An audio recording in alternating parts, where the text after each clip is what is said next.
नमस्कार विद्यार्थी मित्रांनो. महानुभाव साहित्याचा अभ्यास करत असताना आपण मागच्या तासात सूत्रपाठ हा ग्रंथ अभ्यासतो. यानंतर आज आपण केशोबास लिखित दृष्टांत पाठ हा ग्रंथ अभ्यासणार आहोत.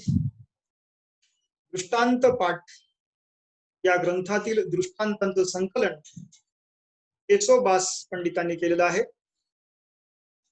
दृष्टांत पाठ हा जो ग्रंथ आहे, हा ग्रंथ म्हणजे लीळाचरित्रातील दृष्टांतांचं केलेलं संकलन आहे.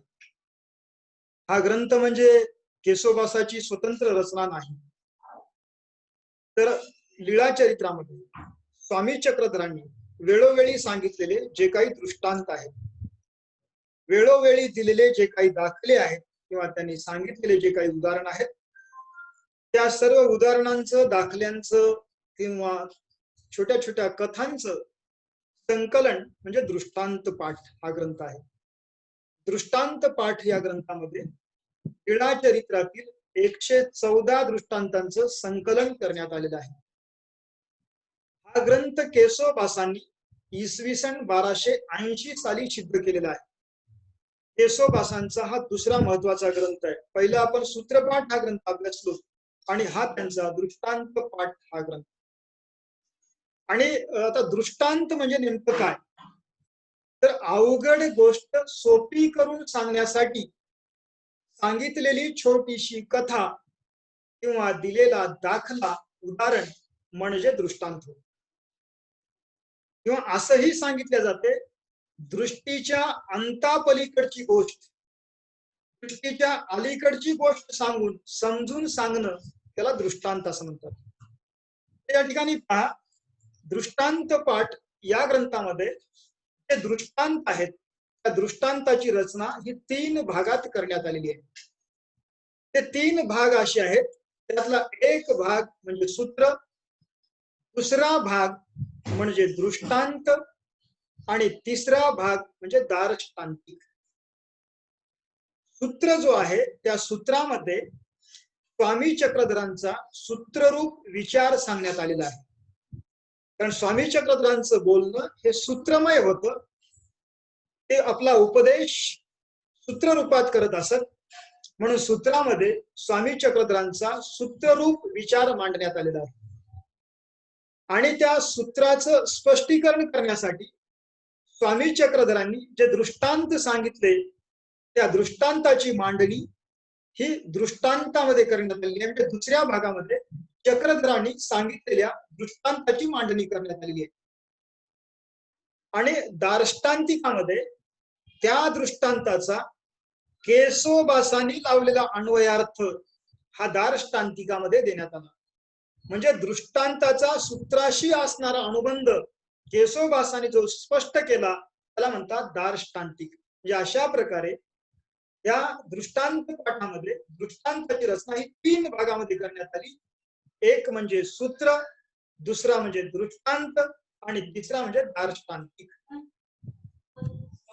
आता पहा, या ठिकाणी आपण काही नमुनेदाखल दृष्टांत पाहणार आहोत. त्यामध्ये पहिला दृष्टांत असा आपण पाहू की या दृष्टांतामध्ये एक सूत्र आहे. त्या सूत्रामध्ये तो सूत्र असा आहे, राजसा तामसा धर्मी अधिकार नाही. स्वामी चक्रधर सांगतात, राजस आणि तामस लोकांना धर्माचा अधिकार नाही. समाजामध्ये 3 प्रवृत्तीचे माणसं असतात. काही सात्विक असतात, काही राजस असतात, काही तामस असतात. चक्रधरांची भूमिका अशी आहे, धर्माचा उपदेश केवळ सात्विक लोकांनाच करावं, म्हणजे ते उपदेश सार्थकी लागत असते. राजस आणि तामस लोकांना धर्माचा उपदेश करण्याच्या भानगडीत पडू नये, कारण त्यांना धर्माचा उपदेश करून त्याचा काहीही उपयोग होत नाही. उलट उपदेश करणाऱ्यांनाच त्रास होतो किंवा तो उपदेश वाया जातो, अशी चक्रधरांची भूमिका आहे. पण एवढा मोठा विचार चक्रधर एका सूत्रामध्ये सांगतात, 5-6 शब्दामध्ये सांगतात, 5च शब्दामध्ये हा उपदेश सांगतात. तो म्हणजे राजसा तामसा धर्मी अधिकार नाही. आणि हे जे सूत्र आहे त्या सूत्राचं स्पष्टीकरण करण्यासाठी स्वामी चक्रधरांनी एक दृष्टांत सांगितला. तो दृष्टांत या ठिकाणी दृष्टांत या भागामध्ये देण्यात आलाय. पहा, तो दृष्टांत असा आहे, सेवाळले खडक असे तयावरी पाओ देऊची तथा ठेवूची नये. आईसाही ठेवीजे तरी निसवनी पाडी गुडगे कोपर झांजरीती. स्वामी चक्रधर या ठिकाणी दृष्टांत सांगतात. पहा की नदीमध्ये काही असे गोल गोटी असतात आणि त्याच्यावरून पाणी जाऊन जाऊन जाऊन ते गोल गोटे शेवाळून जातात. आणि असे जे गोलगोटे आहेत, शेवाळले खडक असे म्हणजे नदीमध्ये शेवाळलेले गोटे असतात. तयावरी पाओ देवोची तथा ठेवोची नये. अशा नदीतल्या शेवाळलेल्या गोट्यावर अजाणतेपणानंही पाय देऊ नये किंवा तथा जाणीवपूर्वक त्याच्यावर पाय ठेवू नये. तथा ठेवूची नाही म्हणजे जाणीवपूर्वक त्याच्यावर पाय ठेवू नये. आईसाही ठेवीचे तरी अशा ह्याच्यावर जर आपण पाय ठेवलं तर आपण निष्ठून पडतो किंवा आपण घसरून पडतो. आणि गुडघे कोपर झांजरीती म्हणजे आपले गुडघे कोपरे फुटल्याशिवाय राहणार. म्हणजे समाजामध्ये काही जे माणसं असतात ते राजस्थानचे माणसं असतात, ते नदीतल्या शेवाळलेल्या गोट्यासारखे असतात. त्यांच्या जर नादी लागलं, त्यांना उपदेश करण्याचा प्रयत्न केला तर उपदेश करणाऱ्यांनाच त्याचा त्रास होतो. म्हणून त्यांनी म्हणजे अशा लोकांना धर्माचा उपदेश करण्याच्या भानगडीत पडू नये असं स्वामी चक्रधर सांगतात. आता ह्या दृष्टांताचा अन्वयार्थ दार्ष्टांतिकामध्ये केशोबास लावतात. दार्ष्टांतिकामध्ये केशोबास काय म्हणतात, तैसे तामसा प्रति धर्म बोलोची नाही. तशा पद्धतीनं तामस लोकांना धर्माबद्दलचा उपदेश करू नये. ऐसाही बोली जे तरी दुःखातेची दे. जर त्यांना उपदेश करण्याचा प्रयत्न केला तर त्याचं दुःख उपदेश करणाऱ्यांनाच होतो, उपदेश करणाऱ्यांनाच त्याचा त्रास होतो. आणि दुसरा एक दृष्टांत आहे. पाहता चक्रधरांचे दृष्टांत कसे आहेत किंवा लीळाचरित्रामध्ये किंवा लीळाचरित्रातून या म्हणजे दृष्टांत पाठामध्ये जे काही दृष्टांत घेण्यात आले आहेत, काही दृष्टांत म्हणजे पानवर आहेत, काही दृष्टांत 5-6 वाक्याचे आहेत, तर काही दृष्टांत फक्त एका वाक्याचे आहेत. आता या ठिकाणी आपण जो दृष्टांत पाहणार आहोत तो दृष्टांत फक्त एका वाक्याचा आहे. या ठिकाणी सूत्रामध्ये चक्रधर सांगतात, पहा, साधनापशी साध्य उत्तम. आणि या जगामध्ये साधनात्मक गुरफटून बसण्यापेक्षा साध्याचा विचार केला पाहिजे. साधनामध्ये गुंतून बसण्यापेक्षा साध्याचा ध्यास घेतला पाहिजे असं स्वामी चक्रधर सांगतात. आणि तो विचार स्पष्ट करून सांगण्यासाठी केवळ एका वाक्याचा दाखला देतात किंवा एका वाक्यातच त्या ठिकाणी दृष्टांत देतात. दृष्टांत कसा आहे, पहा, साखर होईजे ते निके की साखर अनुभवी जे ते निके. म्हणजे साखर होणं चांगलं का साखराचा आस्वाद घेणं चांगलं, असा दृष्टांत या ठिकाणी देतात. आणि कुणालाही साखराचा आस्वाद घ्यायलाच आनंद वाटतो किंवा आवडत असते.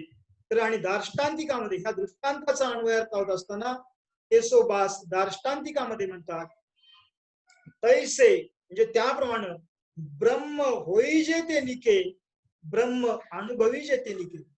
म्हणजे ब्रह्म स्वतः होणं चांगलं का ब्रह्माच्या सानिध्यात जाऊन ब्रह्माच्या सहवासाचा आनंद घेणं चांगलं.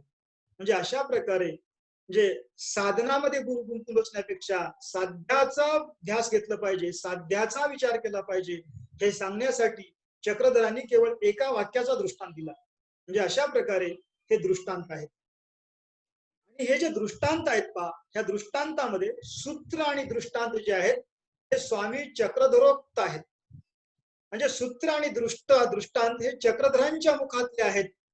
आणि दार्ष्टांतिक जे आहेत ते केशोबास लिखित आहेत. कारण दार्ष्टांतिक म्हणजे केशोबासांनी लावलेला अन्वय आहे, म्हणून ते केशोबास लिखित आहेत. यामुळं सूत्र आणि दृष्टांताच्या तुलनेत दार्ष्टांतिकाची जी भाषा आहे ती भाषा निराळी आहे, ती भाषा थोडीशी पांडित्यपूर्ण आहे. या ठिकाणी पहा, दृष्टांत पाठाचे विशेष काय काय आहेत. नेमकं सूत्र जे आहेत ते सूत्र तात्विक आहेत. दृष्टांत हे लालित्यपूर्ण आहेत, कारण ते लोकांना समजून सांगायचे आहे म्हणून ते लालित्यपूर्ण आहेत.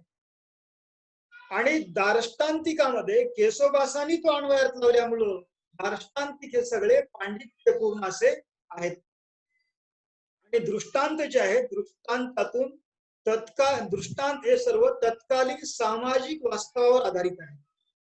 म्हणजे 13व्या शतकामध्ये या महाराष्ट्रामध्ये जे काही सामाजिक वास्तव होतं, सामाजिक वास्तवाचं दर्शन या दृष्टांतातून प्रामुख्याने घडते.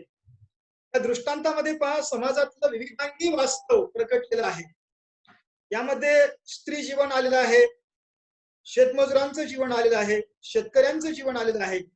आता स्त्रियांचा जर विचार करू लागलो, त्यामध्ये विधवा आलेल्या आहेत, पतिव्रता आलेल्या आहेत, परित्यक्ता आलेल्या आहेत, वेश्या आलेल्या आहेत, दासी आलेल्या आहेत किंवा व्यभिचारी स्त्रिया आलेल्या आहेत.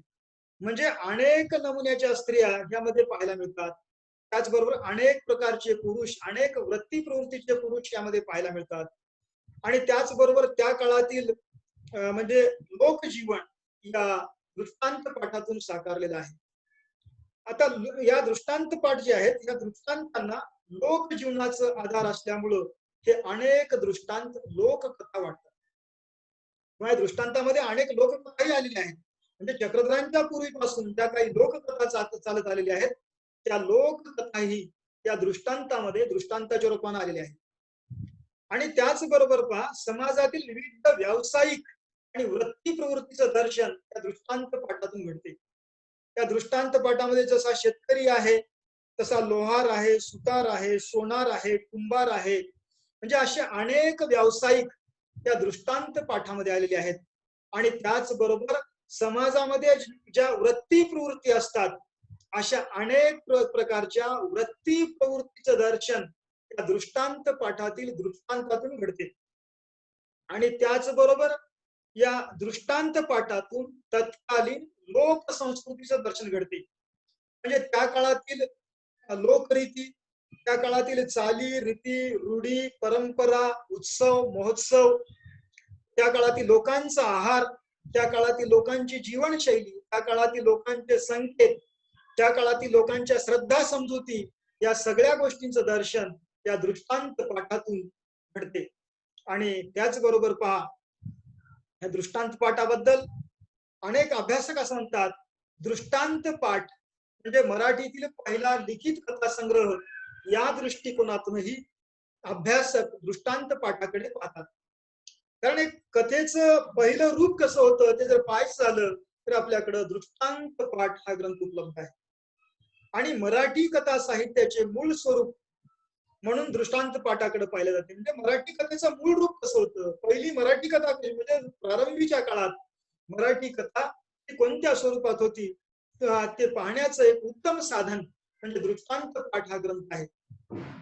आणि मराठीतील पहिली ग्रामीण कथा ही दृष्टांत पाठात सापडते असं डॉक्टर नागनाथ कोतापल्ले सारखे अभ्यासक सांगतात. आणि त्यांनी आधारियाच्या परिसराचा दृष्टांत हा जो दृष्टांत आहे, हा दृष्टांत म्हणजे मराठीतील पहिली ग्रामीण कथा असल्याचं ते सांगतात. आणि त्यानंतर दृष्टांत पाठातील दृष्टांत आजही नवीन वाटतात. म्हणजे 13व्या शतकामध्ये लिहिलेला हा ग्रंथ दृष्टांत पाठ, 13व्या शतकामध्ये केशवदासांनी संकलित केलेला दृष्टांत पाठ हा ग्रंथ, त्या दृष्टांत पाठातील दृष्टांत आजही तितकेच नवीन वाटतात. म्हणजे आजच्या 21व्या सायबर युगात देखील पावला पावलावर ते दृष्टांत म्हणजे अर्थपूर्ण वाटतात, समर्पक वाटतात. म्हणून आजही अनेक लेखक आपल्या साहित्य कृतीमध्ये या दृष्टांत पाठातील दृष्टांताचा उपयोग करतात. मग त्यामध्ये म्हणजे भास्कर चंद्रचूड सारखे कथाकार म्हणजे त्यांच्या कथेमध्ये त्या दृष्टांताचा आधार घेतात. आणि किंवा कविता महाजन त्यांच्या बुडक कादंबरीमध्ये भिंगुर्टीच्या दृष्टांताचा उल्लेख करतात. किंवा फमू शिंदेच्या काव्यसंग्रहामध्ये देखील महानुभाव साहित्याचे संदर्भ सापडतात. म्हणजे अशा प्रकारे आज देखील दृष्टांत पाठातील दृष्टांताचा आधार म्हणजे आजचे साहित्य घेतात. असा हा मराठी साहित्य विश्वातला म्हणजे महानुभाव परंपरेतला एक महत्वाचा ग्रंथ म्हणजे दृष्टांत पाठ. म्हणजे दृष्टांत पाठ हा ग्रंथ म्हणजे महानुभाव साहित्याचा मराठी कथा साहित्य प्रकाराला मिळालेला एक म्हणजे मराठी कथा साहित्य प्रकारास मिळालेली एक मौलिक देणगी म्हणजे दृष्टांत पाठ हा ग्रंथ आहे. म्हणजे मराठी कथेचं म्हणजे प्रारंभीच्या काळातलं रूप कसं होतं किंवा मराठी कथेचं स्वरूप कसं होतं ते अभ्यासण्याचं एक महत्वाचं साधन म्हणून आपल्याला दृष्टांत पाठ या ग्रंथाकडे पाहता येतो. असा एक हा केशवदासांनी संकलित केलेला एक महत्वाचा ग्रंथ म्हणजे दृष्टांत पाठ, ज्याला कथा वाङ्मयाचे मूळ स्वरूप म्हणून आपण ज्या ग्रंथाकडे पाहतो तो ग्रंथ म्हणजे दृष्टांत पाठ हा ग्रंथ आहे. धन्यवाद.